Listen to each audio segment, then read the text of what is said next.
Recording is recording. Okay. So last time on Fun with Testing, you might have remembered that we did something like this, where we decided to test LDS.org site, and we would do something like Harry Potter, and then it would show us all the matches for Harry Potter, like genealogy and Harry Potter, and I could go down this, and then that would break, right? And that's kind of what we were testing. We were trying to break the search so you can get into an experience which would make no sense for an end user, and we did so successfully. Without a whole lot of effort, honestly. So today, though, we want to be able to verify the results that we're getting back here, right?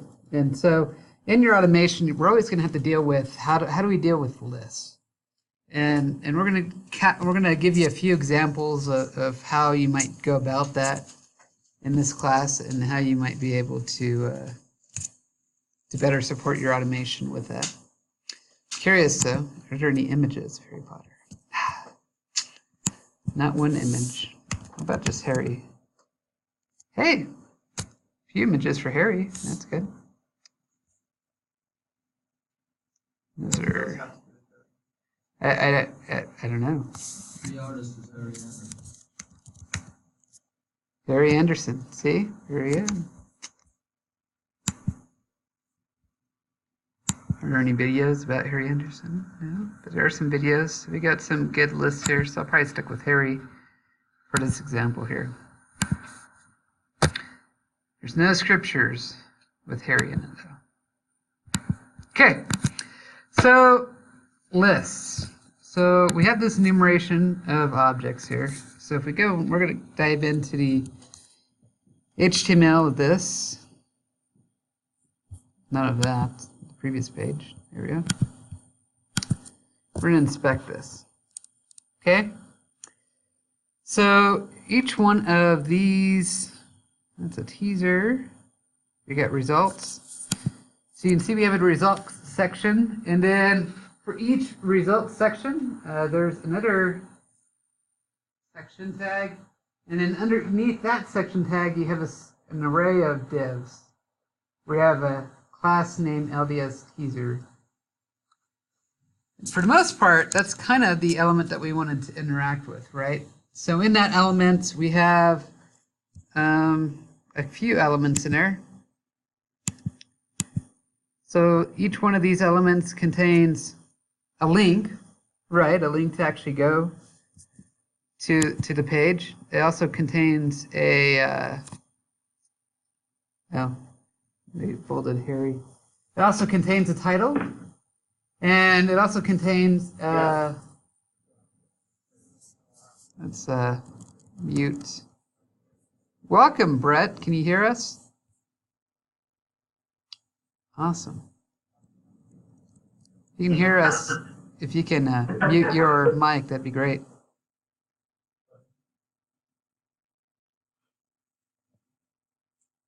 Can you mute his mic? I think I can mute his mic. Mute participant. Yes. You've been muted. It should automatically do it, shouldn't it? Is there a way to do that? Yeah, I wish. Huh? It should be a feature. Oh, it should be. There's not really meeting properties I can find. I don't want to meet myself. Right? Mute all other. Unfortunately, the phone number isn't tied to my name, because this is different than WebEx, where I can't just say, hey, I'm David. But anyways, that'll work. Let's continue on. That'll be a nice little recording to add in there, where people will be like, what is he doing? Anyways, so we have those different parts, right? We also have the this kind of meta tag here, where it tells us where it's from. And what else we got? And then we also have the description. Did he unmute himself? What did he do?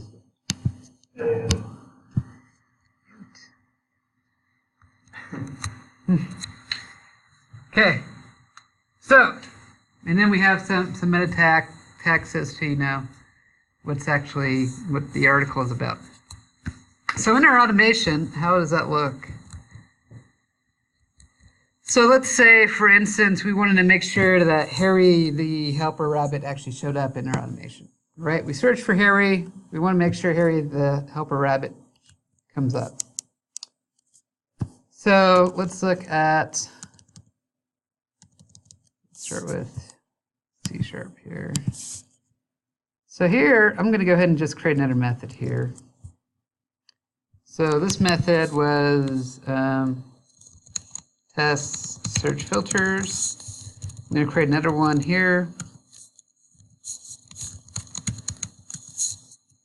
I'm going to create another test. And we're going to test search, actually, we can be more specific. Test for Harry Rabbit. It was a rabbit, right? Harry the helper rabbit. In fact, we'll just call it Harry the helper rabbit test. Great. Okay, so now we have a test there. So first off, I'm just going to go ahead and copy this driver here. So we'll bring him down. So we have a driver. And I'm also going to bring down this guy as well. This navigate. And I'm going to bring down this element, since all that is the same from the previous test. My search for, I'm going to put Harry. Okay, so that's going to, so these 3 steps should get me to the search page with Harry. And next, I need to go through each of these and figure out if Harry's going to come up. So first off, just in terms of my own testing, I'm just curious if he's going to come up the exact same spot every time, or if the search results will vary. Looks like they're going to be fairly consistent, so if I wanted to check and see if he was the very first article, I would need to run test.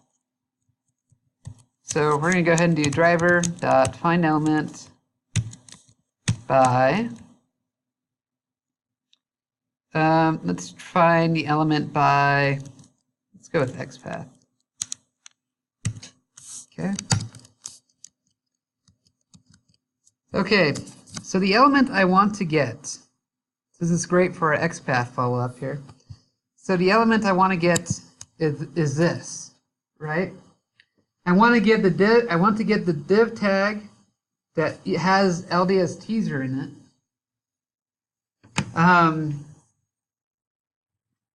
But I also want to make sure that the body has Harry the helper rabbit in it.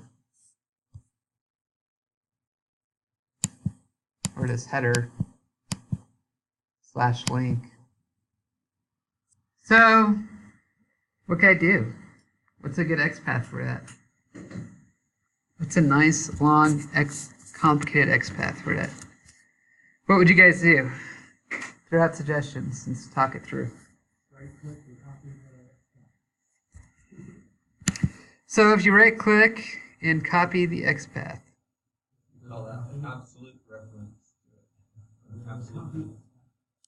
Okay, so I copy XPath. What's that going to give me here? Don't want that one. So I copy the XPath. I get, okay, I'm looking for content. I'm looking for section. And I'm looking for the first div in a div with hree with an A. They're actually much more intelligent. They used to start at the very root. So I could do, I think I can do this. And I could do this. Let's see what that does. Let's trim it down. Because we know that the longer our XPath is, the more fragile we're going to be in our test. Okay? So that works. So what if I want to check the second result? Any ideas? 2. And change it to 2? Yeah. So that works. So here, I've got the first section, right? So what I'm going to do here, so I had that first section. So I'm going to go ahead and throw this into a variable. First section, or first result. That would be better, yeah. Equals that. Okay? Now if I want to assert that that first result actually, you know, for one, we want to assert the name, right? We want to make sure the name has Harry Rabbit. So what I'm going to do here is I'm going to do text that contains. Well, first let's just do let's just see what the text actually has, shall we? So I'll just do a console.log. No. Right one. Sorry. Right line. Without the capital I. With the capital C. Using system. Okay. So that's our first off. We're just going to see what we actually get. The reason why I'm doing this right line is because of this. Because you can see here that that title is going to be a bit tricky. Why is the title tricky? Because it has an extra tag in it. So the question is, are we going to get this Be Harry? Or are we just going to get the helper rabbit friend? Or, you know, what is it that we're actually going to see? Or are we not going to get either? Because, I'm guessing just the helper rabbit. so you're guessing that, not Harry? I would guess the same, but in order to check that, I need to get the text. So let's go back and run this and see what we get.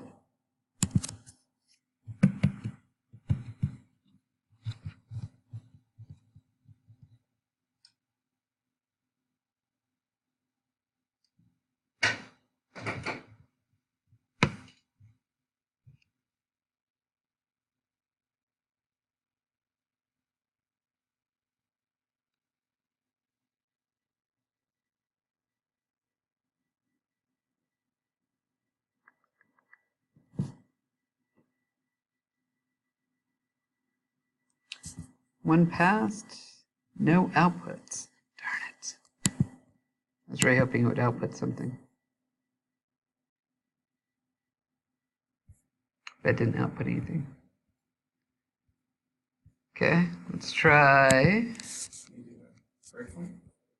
try a breakpoint. It's a good way of doing it.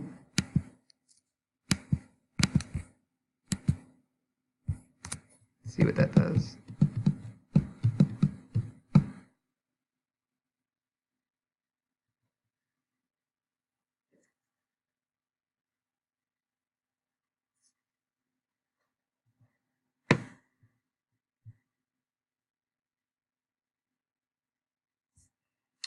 Okay, so the result text is,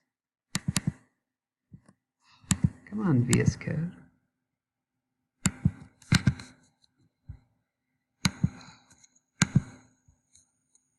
Let's add that to our watch here. Function and evaluation could not be, oh, maybe I gotta attend that. Let's set it to a variable. Doesn't like that.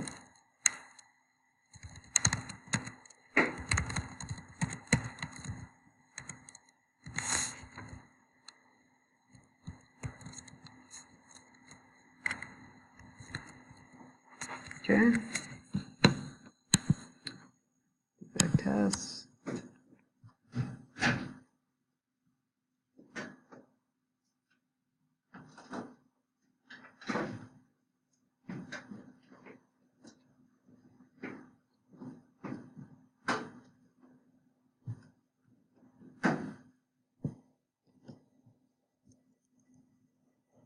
Okay, did I get anything?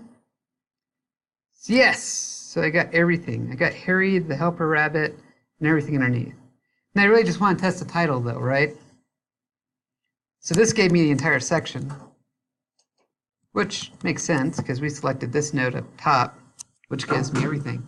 But I don't want everything. I want the title. So how am I going to limit it down to the title? I could just say, well, I want H3. You think I'd be able to say that? Of course. You can if you put Oh, parentheses around something. there we go. I had to do it double. Of course, that gave me the wrong H3. That gave me the wrong H3 because I probably have to have a div and then the H3. Still gave me the wrong H3. Oh, because I have two. Put one there, and that would give me the right one, probably. Yes. Get rid of the div.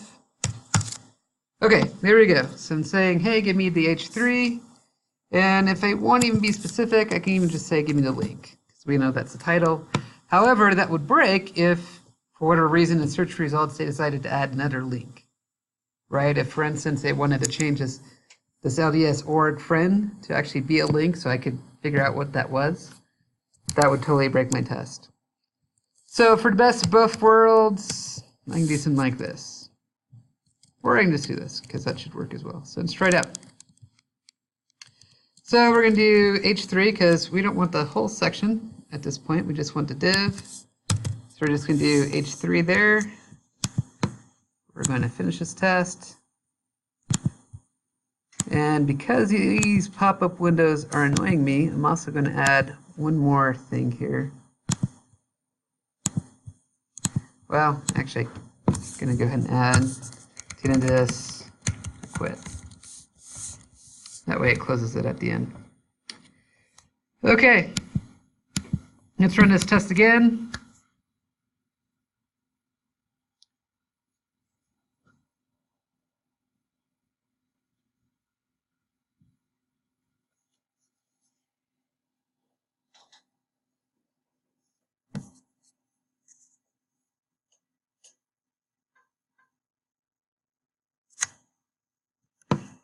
Okay, so I check my text. My text has Harry the helper rabbit.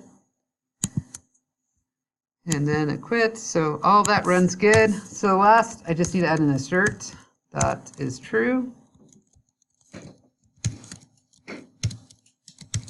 And I'm just going to check that the text contains Harry the helper rabbit. And I think it's comma. Yep.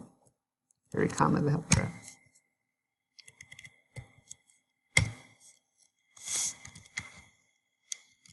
It's also going to have dash friend, but I don't care about that. I just want to see the titles there. So run this again.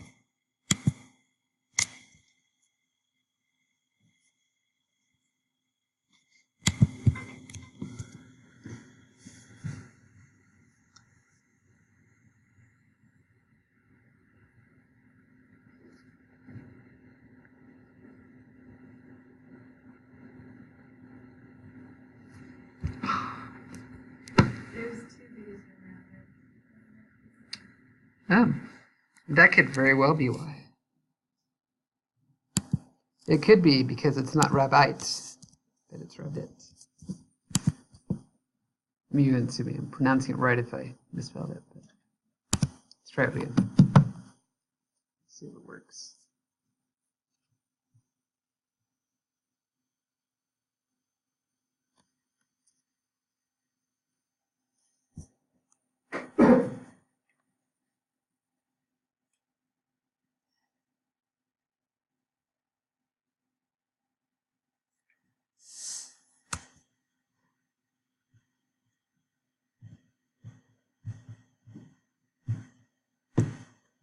That took a little longer.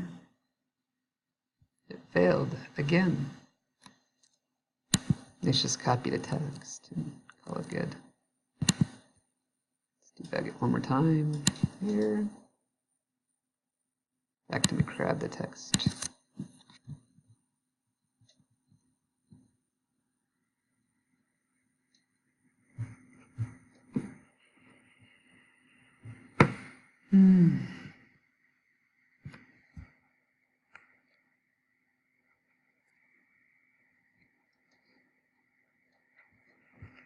Okay. So we got Harry the helper rabbit there. Now I'm just going to add that to watch. Yep. I want the value. Copy value. And then cheat.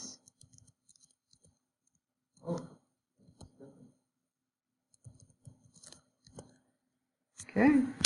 And yep, you're going to have to recompile.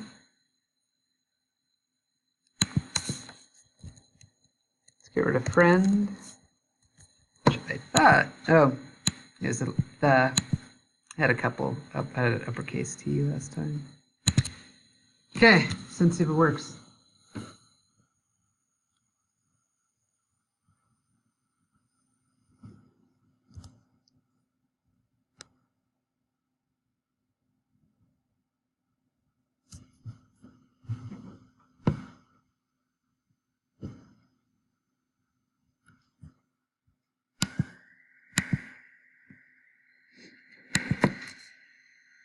Okay, debug completed.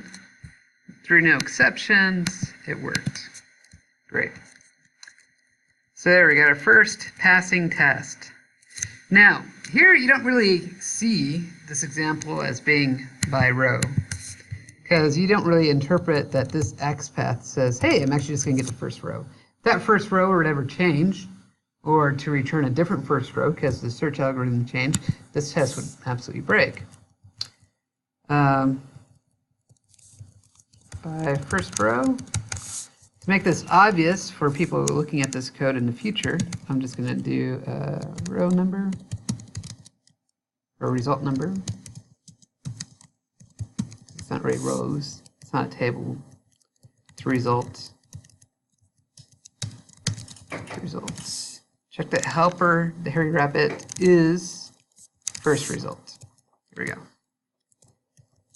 So result number equals 1. And then I'm going to use that over here. I'm going to use a string interpolation and put in result number there. Without that. So there we go. So now if I was to change this to a 2, it would check for the second result. If I change it to 3, it would check for the third result. I've now made that somewhat dynamic. Not a perfect case. All right, on to the next one.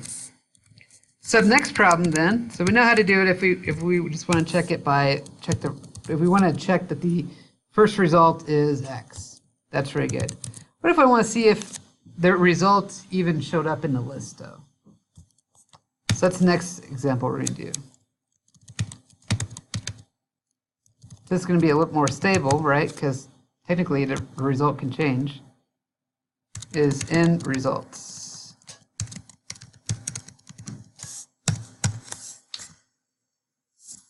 So there's a few ways to do this. Who wants to throw out an idea for one of the ways? Yep. Go grab the list of results and whatever the title is, and then loop through it and look for areas of it. Okay, so you grab a list of results and then loop through the list. Let's try that.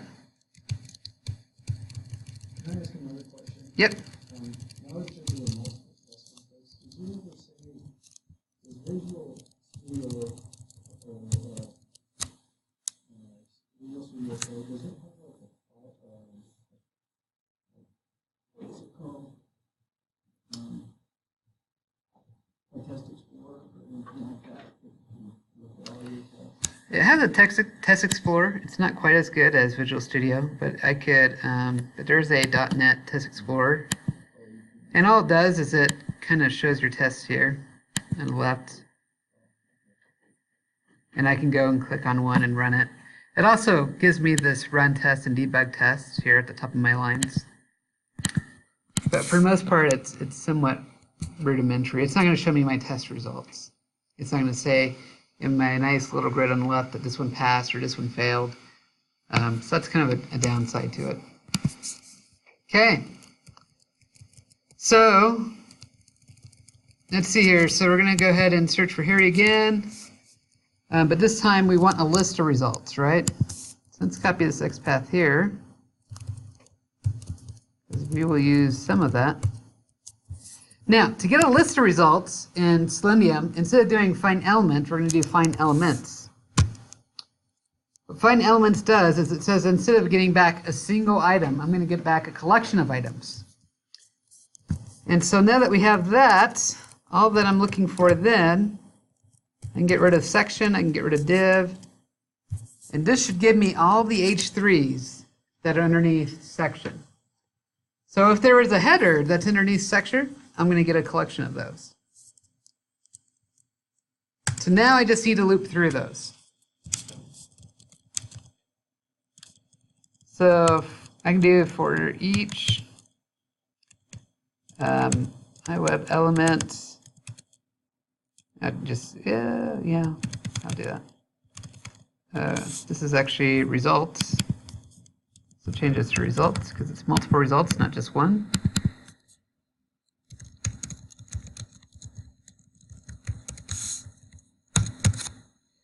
So I can loop through those and I can say, okay, for each result, I'm going to check and see if the result has contains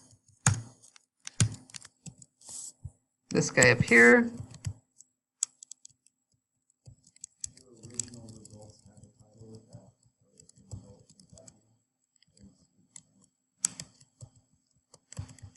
Oh, result.text. Thank you.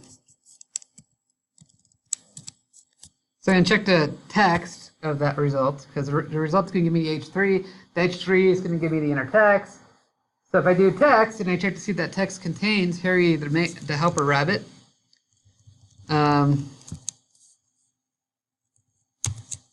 if that is true,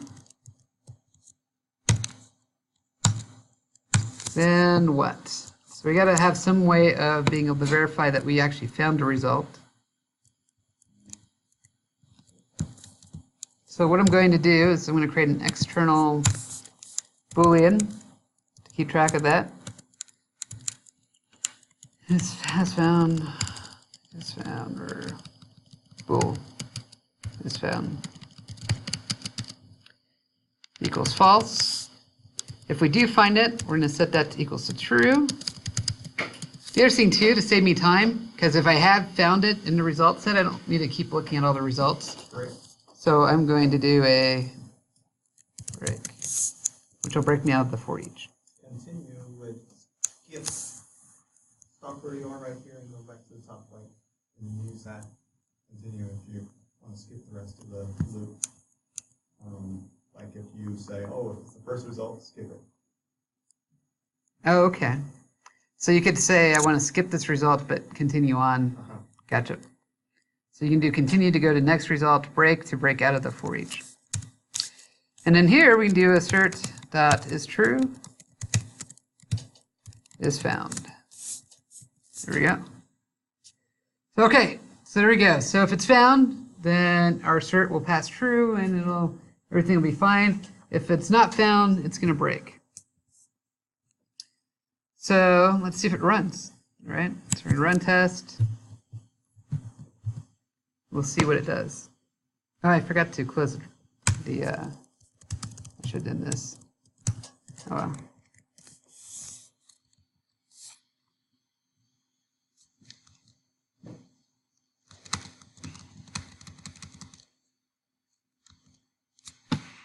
Okay, so it ran one test, and the test passed because it found it. So there we go. We have that way of iterating through a result set. Is there another way of doing this that you can think of? Yeah. You count how many results you have, and then do a whole or for loop, and then use XPath with the variable of I to get a certain result.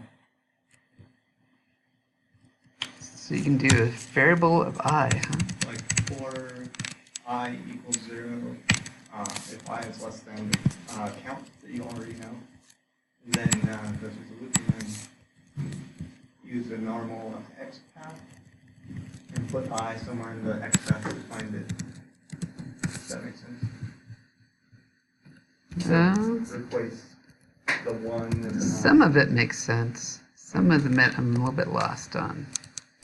But you did have a good idea there. 2. Okay. Sure. How do you get the 0 reference from test to Oh, how do I get this? I have to have the extension .NET Core Test Explorer. In Java, it's a different one. So in Java, you have to have, I think it's, because I think that's what you're on. You have to have Java Test Runner. And you have Java Test Runner. And if your stuff builds properly, then you should be able to see the debug and test underneath the test attribute there. Yeah. Okay, so second idea here. So same start, right? We're looking for Harry. So you're saying instead of, so we're still getting a collection, and we're just verifying that the result of that collection is greater than 1, right? Or greater than 0.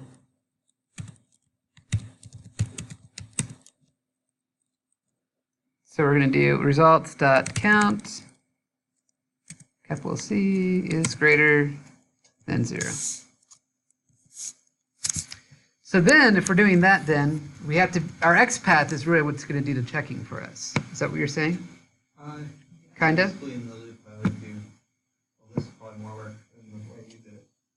But basically saving a variable with the number of results you want, you count, and then you're in the loop, and looping through the number. Oh, doing a instead for of the loop results. instead of a for each loop? Oh, okay. That's probably longer since you already have the results. Gotcha. Another way of doing it too is you can actually, because XPath can do the same thing we just did, right? So if I wanted to check the results for Harry here using XPath, how would I do that?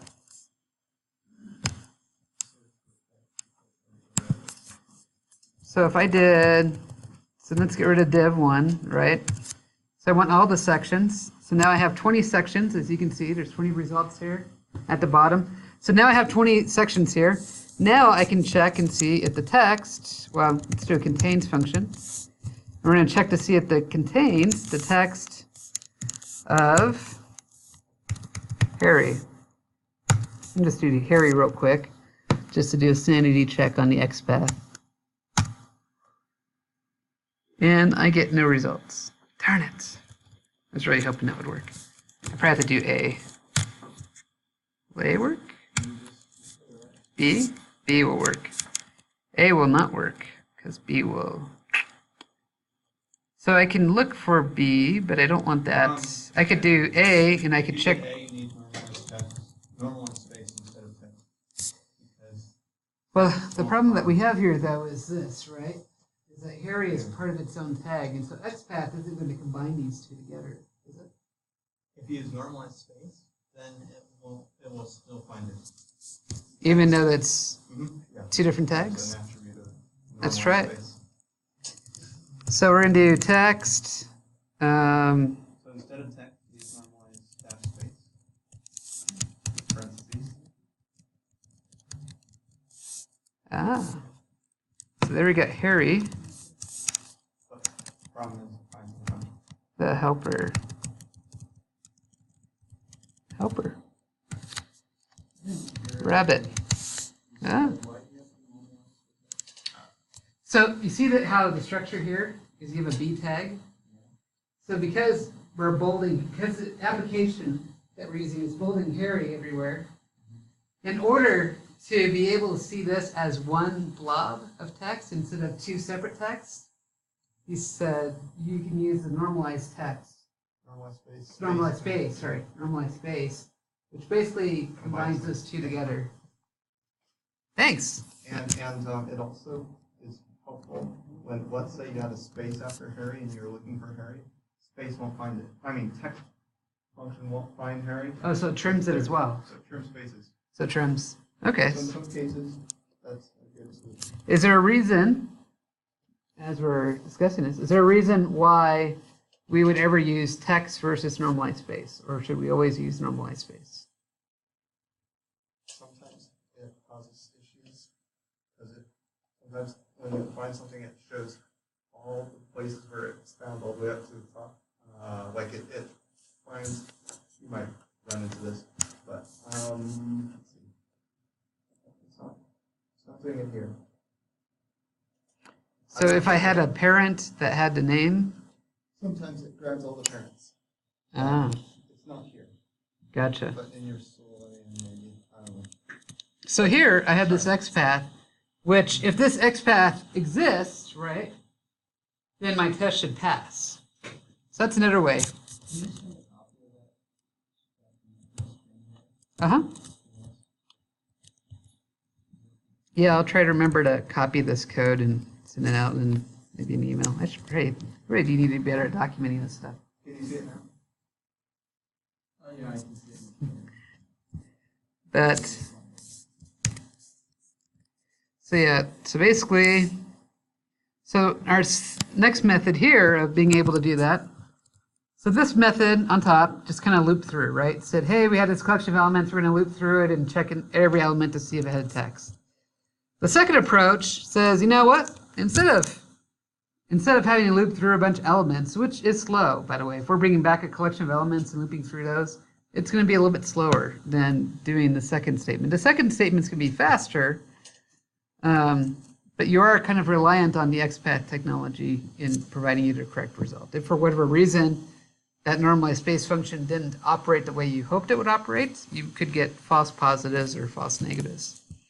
But for the most part, you're probably going to be okay with it. So here, we're basically just saying, hey, give me all the results.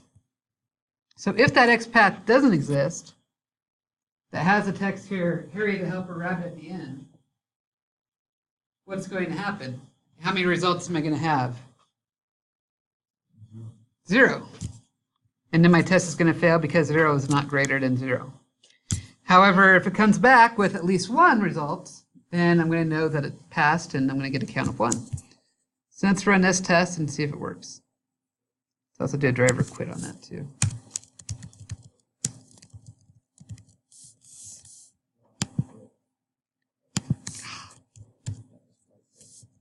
That was quite close. Yeah, thank you. Okay. So let's run this test.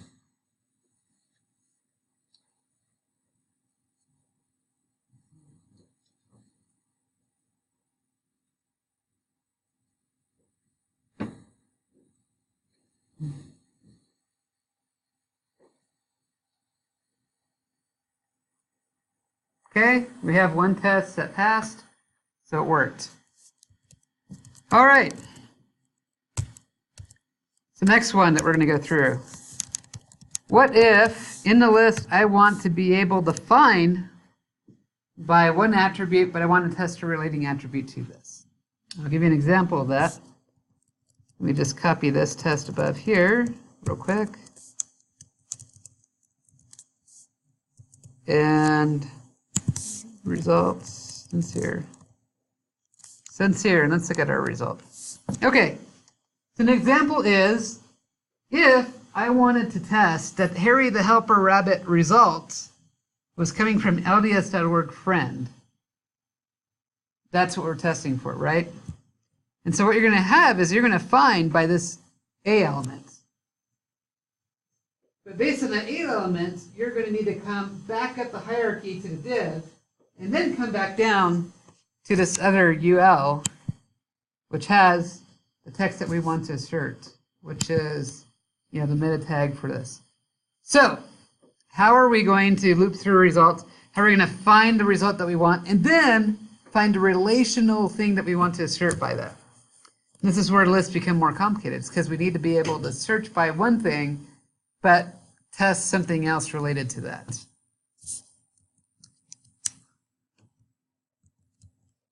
So there's a couple ways of doing this.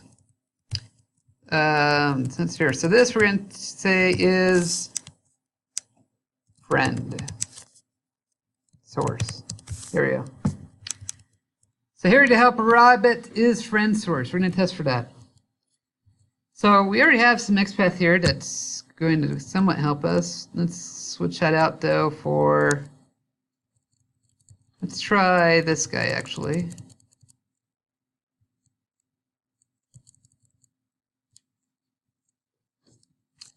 So we're going to swap that guy for the loop. We're going to go back to loop.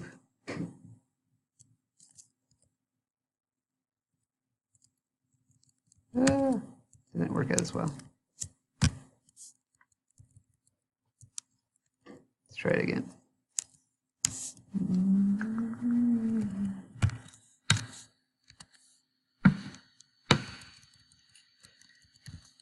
Okay. I don't need, do I need his found? No, I don't need his found. Okay. So one way is for one, I need to be able to, I'm going to search by this, but I'm going to return this, right? So my XPath for that is going to be a little bit different because I'm going to be searching for the H3 container. So let's go, actually, we had the A here. So if I look for that result, but I want to grab the div, I want to grab its parents, right? This one here that has a class teaser. So can you do /././.? That's a shortcut. Yep. So I could do this. What are the positives and negatives for doing that though? They can stick in some elements next week. Yeah. We'll break it. As soon as this is less than the fourth grandchildren in, you're kind of broken again, right? Another way to do it, which is a little bit more stable, is you could also do a ancestor. I think if I think it's that / Usually just two columns, right? Oh, thank you. Maybe / I forget too. I might have to look this one up. Ancestor, colon, yeah. / ancestor, colon, that's right it. So I did / ancestor, colon, div. Yep. I don't want the top div. I want the one with the class that equals LDS tester. So I'm going to do anything where the @ class contains. This is where XPath doesn't shine as well, but will work for this purpose. We're looking for the @ class LDS teaser. So there we go. So basically we use ancestor. So ancestor function says, hey, in XPath we're going to look for anything that's its parent, right? So we're going to go to the first matching parent. So here I'm saying I want the ancestor of any element that contains LDS teaser. So as long as the relationship to that class LDS teaser is there, which I'm hoping is a little bit more stable, then the developer could add as many elements in between these as possible and it wouldn't matter. As long as this is underneath this class. So now that I have that, I can use that. So let's go there. So that's going to give me the parent element, right? Now, what's cool with Selenium is you can actually chain these together. So this is going to be hairy results. So I'm going to take the hairy result that we get, which is going to be the entire result, and now I want to find where that source is, right? So let's go back here and look at the XPath again. So now we got this. What is the source in relationship to that? So I want to get this guy here. How would I do that in XPath?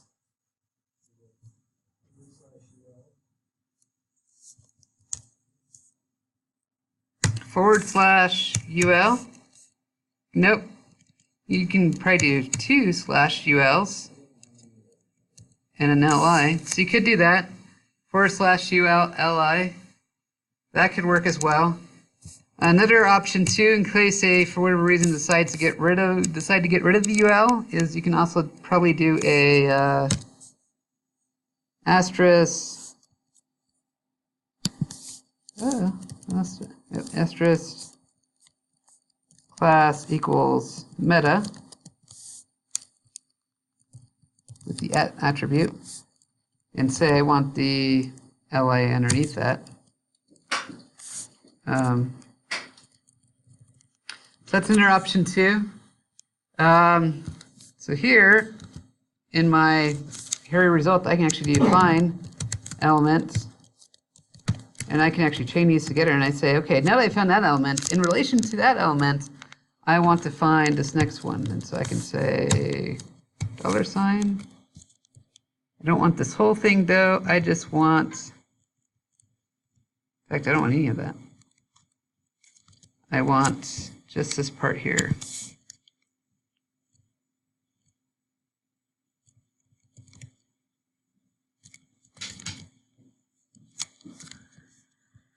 So I'm looking for the class meta. That's going to give me another element. So var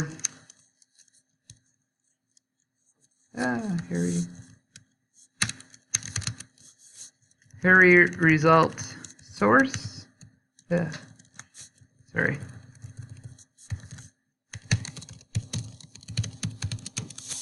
Equals that. Oh, thanks. Find element. Oh, it's because it's a collection. If I change it so it's not a collection, just a result, that'll work. Okay. So here, I'm going to go get the result with one XPath. I'm then going to go get a sub-element of that result using another XPath.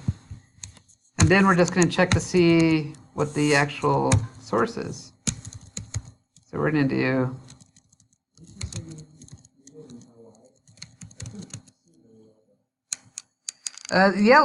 the text should be able to get it regardless of if there are sub-elements underneath it. So as long as we're somewhat close, we should be okay. That way, in case they decide to go from UI to divs, technically this would still work. So I can do hairy result source dot text. Okay. So there's a source text. And now we're just going to assert that that equals or has a source of friend in it.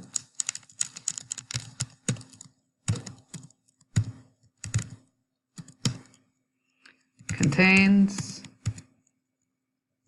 source text. Oh, yeah, you probably would want true. Good catch. Let's do true. Okay. Here we go. Let's see if it works. Using a lot of stuff here, so hopefully it does.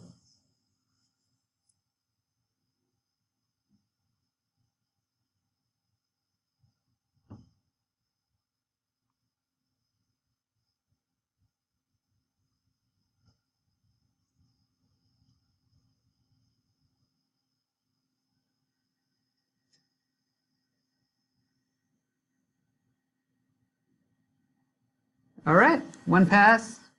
It worked. We're working. Does that say source text contains itself? This here. Source text contains, you're right. So that would always be true then. Better. We wanted to check for friend. Thank you. That's like saying. I was getting so excited that my test worked. The other thing to really work on is making sure your true statements are just always true, and your test will always work. They'll never fail. You'll get a few, false positives, but yeah. It's better to have false positives than false negatives. So. Or just random randomize whether it returns true or false. That's right. And it'll Yeah. sometimes. It'll be just as good as what we have now.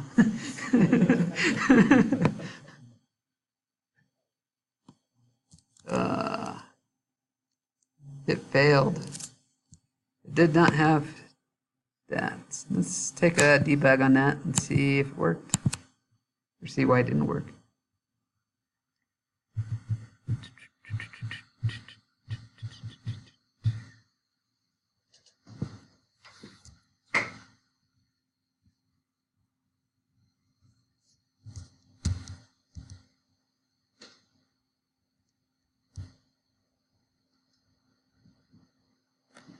Okay, so our source text was friend with a capital F. Casing gets me every time.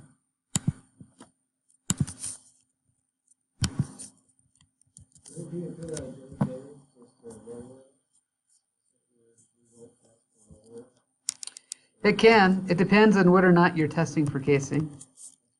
If you're really like content sensitive, like if your solution managers are getting after you because you let a lowercase f go through, then you probably want to include that in your automation. If that's a P1, you probably want to include that in your automation. If, for however, you're not, then yeah, you could just do a, two lower here. And that would do the same thing. That would make sure if you automatically convert it to a lower text, it'll just say, hey, we're going to remove all the capitals and replace them with lowercase equivalents. And by doing that, now this should work. So if another person comes and reads your test, and you've got a two lower in there, he might think that you're doing that because you don't know what cases are in that case, and that's okay that you don't know what cases are in that case. Yeah, it makes it a little bit more stable so that if, for whatever reason, the developer were to change the casing on you, it's not going to break your test. Sometimes Which may or may not find it. And there it is sort of just fine now that we've converted it to lower, and we are happy. The last example of how to do that, which is very similar to this guy up here, which is that we just do it all XPath as well. In this example, you have this ginormous XPath, and so you may not want to do it. But you could just really do this as well, and that would also work. So there, if we don't have an at class with meta that has a, actually, let's see here, I would want to actually just check to see, yeah, so I'd want to do that, and then I'd want to check to make sure that it had a element. Actually, I'll just do this. I'll do that normalized spacing again.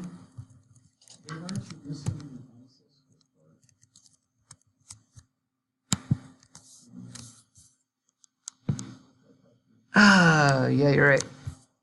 I am. So let me just combine this one. You're right. Thank you.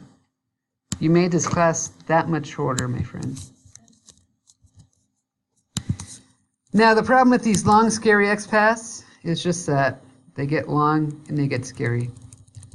Do they do the job? They do. Can they be difficult to read? Yeah, you can definitely have some problems reading them. So in here, I'm going to look for something that has net class of meta, and I'm going to look for something where the text. Meta? It's meta. No, yeah. And we're also going to do contains, or not normalized space. You got two single quotes. Space.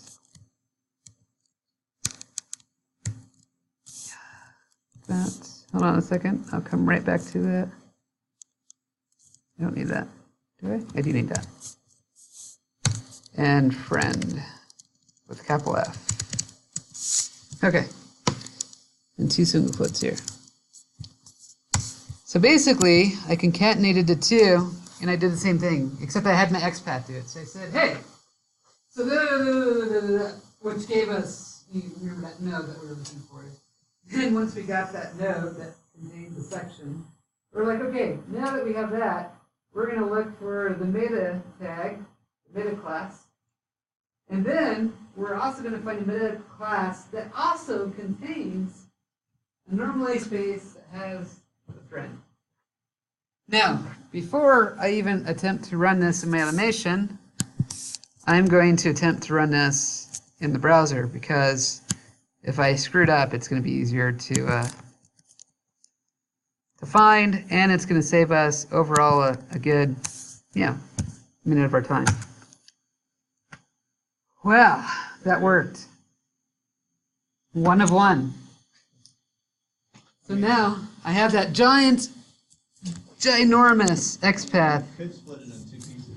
and it does the same thing. Into variables. If you didn't want that one.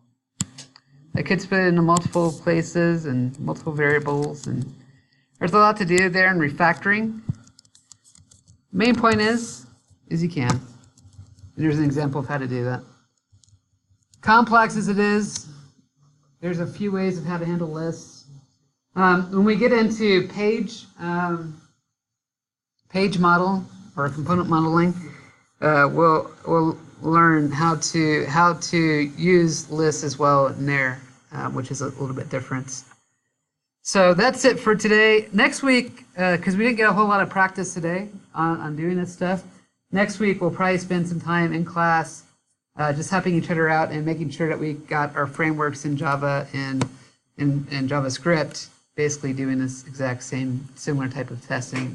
So that way you guys can get familiar, you can ask questions, you can debug and figure out where you're going wrong. So yeah, we'll do that next week. Thank you everyone for coming. Thank you.